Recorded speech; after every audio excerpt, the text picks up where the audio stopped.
राधे राधे, जय श्री कृष्णा। आज मैं आपको निर्जला एकादशी की एक प्राचीन कहानी सुनाने जा रही हूँ। आशा करती हूँ आपको ये कहानी ज़रूर पसंद आएगी।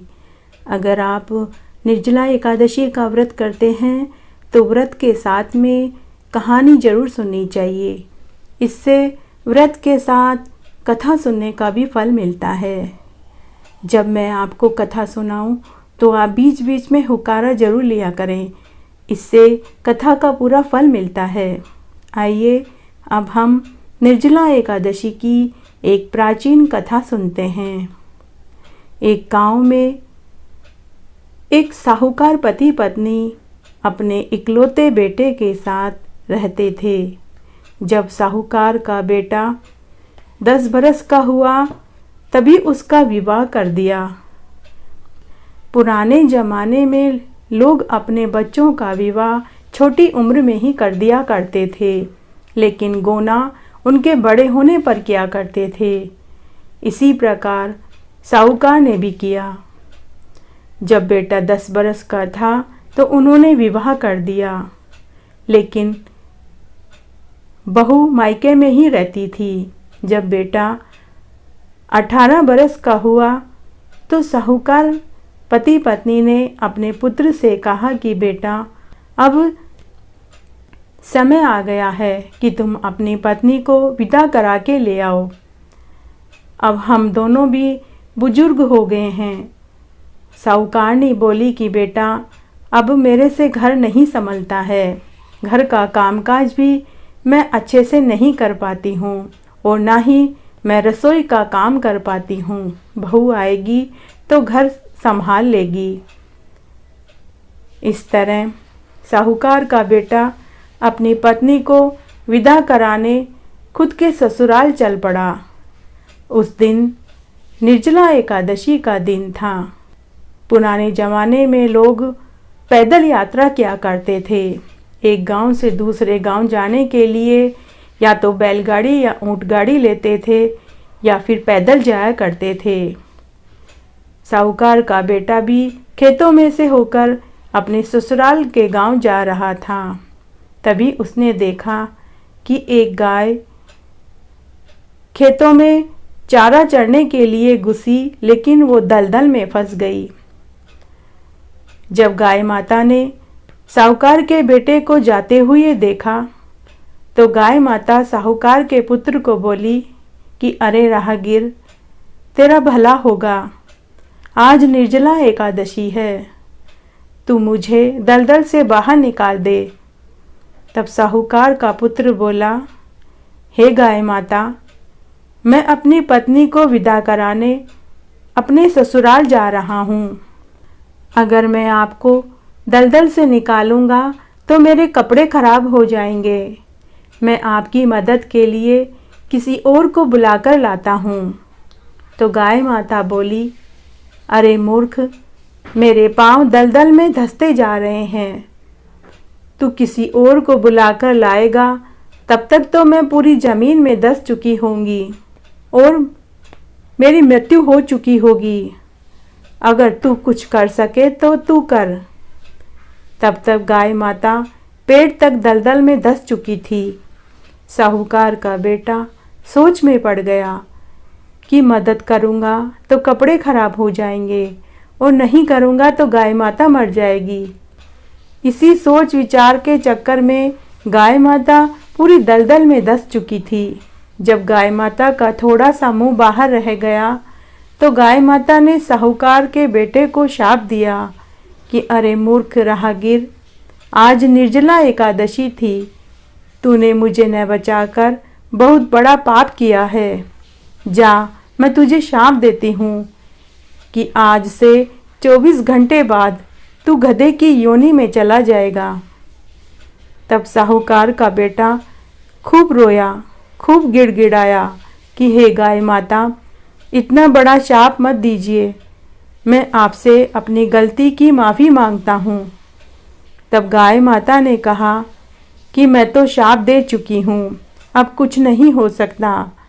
तब साहूकार के बेटे ने कहा कि हे गाय माता, मेरे से बहुत बड़ी भूल हो गई है, आप तो पूरे जगत की माता हैं, मैं आपके पुत्र के समान हूँ, मुझे अपना पुत्र समझकर ही माफ़ कर दीजिए। तब गाय माता ने कहा कि ठीक है, आज निर्जला एकादशी है, तू आज संध्या तक अन्न जल मत ग्रहण करना, निर्जला एकादशी का उपवास करना। अगर इस तरह तूने पूरा दिन बिता दिया तो तू मेरे शाप से बच सकता है। ऐसा कहते कहते और वाक्य पूरा होते होते गाय माता पूरी दलदल में धंस गई। साहूकार का बेटा जिस उमंग और खुशी से घर से निकला था, वो उमंग और खुशी उसकी जाती रही। साहूकार का बेटा उदास और दुखी मन से ससुराल की ओर चल पड़ा। जब ससुराल में पहुंचा तो ससुराल वाले अपने जवाई को देखकर बहुत खुश हुए, लेकिन साहूकार के बेटे में बिल्कुल खुशी नहीं बची थी। उन्होंने जवाई का खूब आवभगत किया, तरह तरह के ठंडे ठंडे पेय पदार्थ पीने के लिए दिए, कई तरह की मिठाइयाँ परोसी गई, खाने के लिए कई तरह के पकवान परोसे गए, लेकिन साहूकार के बेटे ने कुछ नहीं खाया, यहाँ तक कि पानी भी नहीं पिया। तब ससुराल वाले बोले कि जवाई जी, हमसे कोई गलती हो गई है। क्या बात है, आप नाराज हैं? क्या हमने आपके पसंद का खाना नहीं बनाया? अगर यह बात है तो आप बताइए, जो आप बोलेंगे हम वही खाना आपके लिए बनवा देंगे। तब साहूकार का बेटा बोला कि नहीं, ऐसी कोई बात नहीं है, मैं आज कुछ भी नहीं खा सकता, यहाँ तक कि मैं आज जल भी नहीं पी सकता। तब ससुराल वालों ने अपनी बेटी से कहा कि बेटी, तुम्हारा पति कुछ भी खा नहीं रहा है, एक बार तुम खाना खाने के लिए उसे कहो, शायद तुम्हारा कहना मान ले। तब उसकी पत्नी अपने पति से बोली कि सुनो जी, मेरे माता पिता और मेरे भाई बहन ने इतने प्यार से खाना बनाया है, आप खाते क्यों नहीं? तब साहूकार के बेटे ने पूरी सच्चाई अपनी पत्नी को बताई और कहा कि मैं आज संध्या तक कुछ भी नहीं खा पी सकता, अगर कुछ खा पी लूँगा तो मैं गधे की योनि में चला जाऊँगा। मैं कल जो तुम लोग दोगे मैं वही खा लूँगा, लेकिन मैं आज कुछ नहीं खाऊँगा और ना ही मैं कुछ पीऊँगा। तब उसकी पत्नी ने अपने पति को मनाते हुए कहा कि आप खाना खा लीजिए, अगर खाना खाने के बाद आप गधे की योनि में चले जाएंगे तो भी मैं आपको नहीं छोड़ूंगी, हमेशा आपके साथ ही रहूंगी, आप मेरा विश्वास तो कीजिए। इस तरह कई तरह की बातें और मिन्नतें करके उसकी पत्नी उसको मनाने लगी। इस तरह साहूकार का बेटा पत्नी का कहना मान लेता है और खाना खा लेता है और अपनी पत्नी को विदा करा के घर की ओर चल पड़ता है। चलते चलते जैसे ही संध्या का समय हुआ, साहूकार का बेटा गधे की योनि में चला गया। अभी दोनों पति पत्नी गांव की ओर चल ही रहे थे कि यह सारी घटना घट गई। तब उसकी पत्नी ससुराल की ओर न जाकर अपने गधे पति को लेकर गंगा घाट की ओर चल पड़ती है और चलते चलते सुबह तक गंगा घाट तक पहुंच जाती है और गंगा घाट पर अपने गधे पति को नहलाने लगती है। उस समय घाट पर बहुत से लोग स्नान कर रहे थे। सबने यह दृश्य देखा तो उन्हें बड़ा अजीब लगा। उन लोगों ने पूछा कि तुम गधे को गंगा स्नान पर क्यों स्नान करा रही हो? तो वह साहूकार की पत्नी उनसे बोली कि यह गधा नहीं, मेरा पति है। लोगों को और भी आश्चर्य हुआ।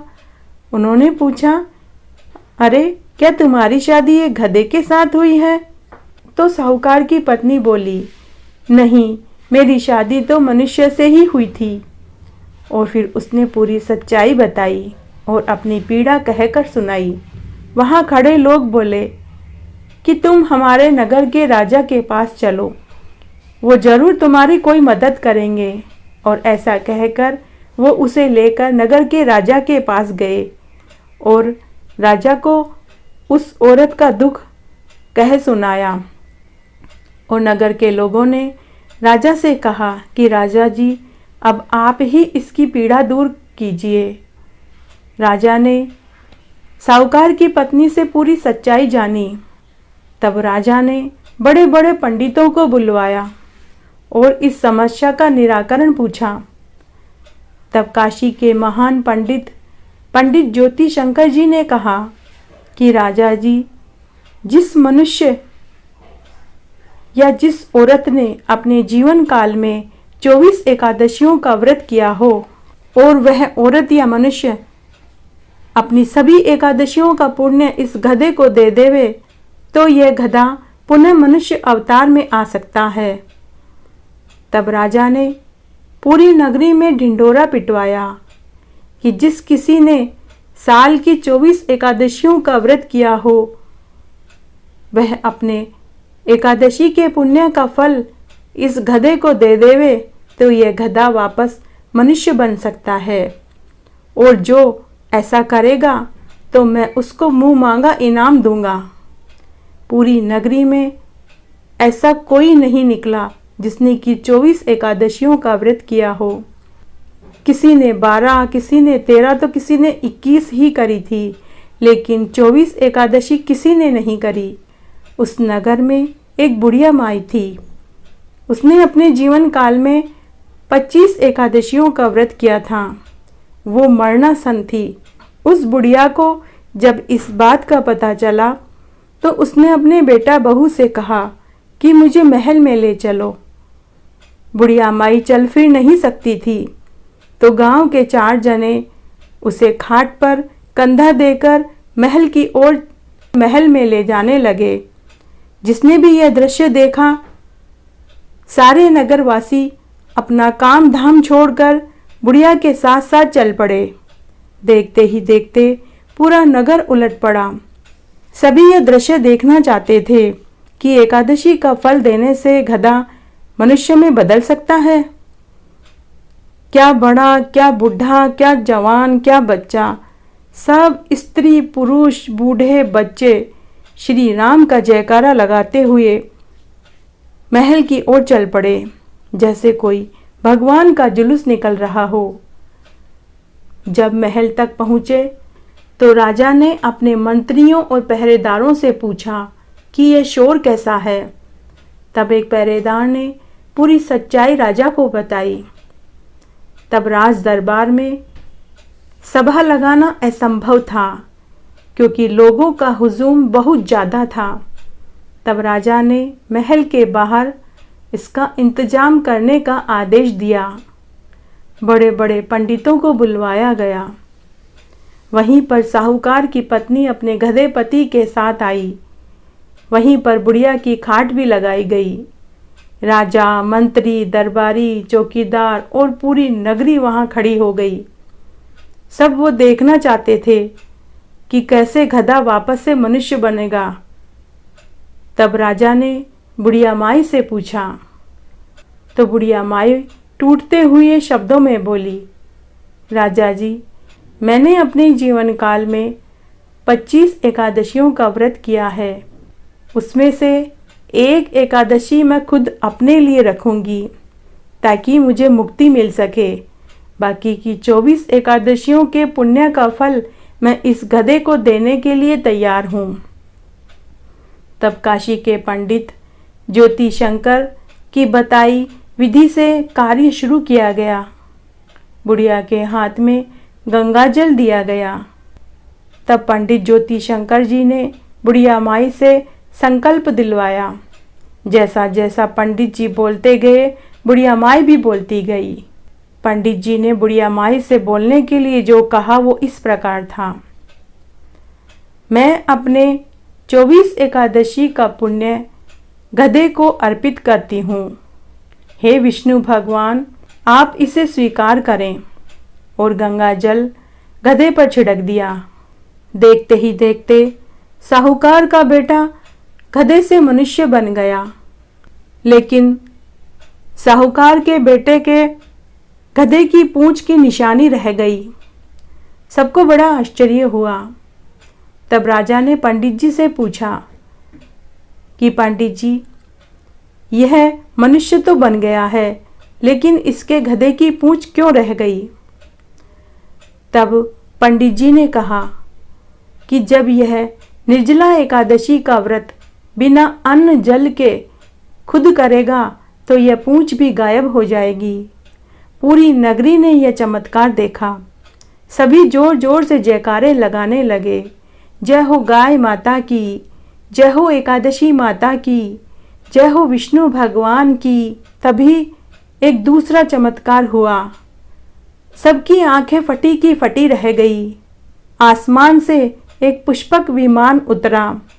बुढ़िया माई, जिसको मुक्ति मिल चुकी थी, जो अब दिव्य देह धारण कर चुकी थी, दिव्य वस्त्र और सोने के गहनों से सुसज्जित थी, विमान में बैठकर देखते ही देखते सबकी नजरों से ओझल हो चुकी थी। जयकारों की गूंज धरती तक ही नहीं, पाताल लोक और स्वर्ग लोक तक थी। जय हो एकादशी माता की, जय हो एकादशी माता की, जय हो विष्णु भगवान की। इस कहानी को सुनने का फल सबको मिले, कहने वाले को, सुनने वाले को और हुकारा भरने वाले को। घटती हो तो पूरी हो तो परवान चढ़े, भूले बिसरे नाम तेरे भंडार में भरे। इस प्रकार आज मैंने आपको निर्जला एकादशी की एक प्राचीन कथा सुनाई। आशा करती हूँ आपको ये कथा जरूर पसंद आएगी और आपको इस कथा का फल जरूर मिलेगा। धन्यवाद।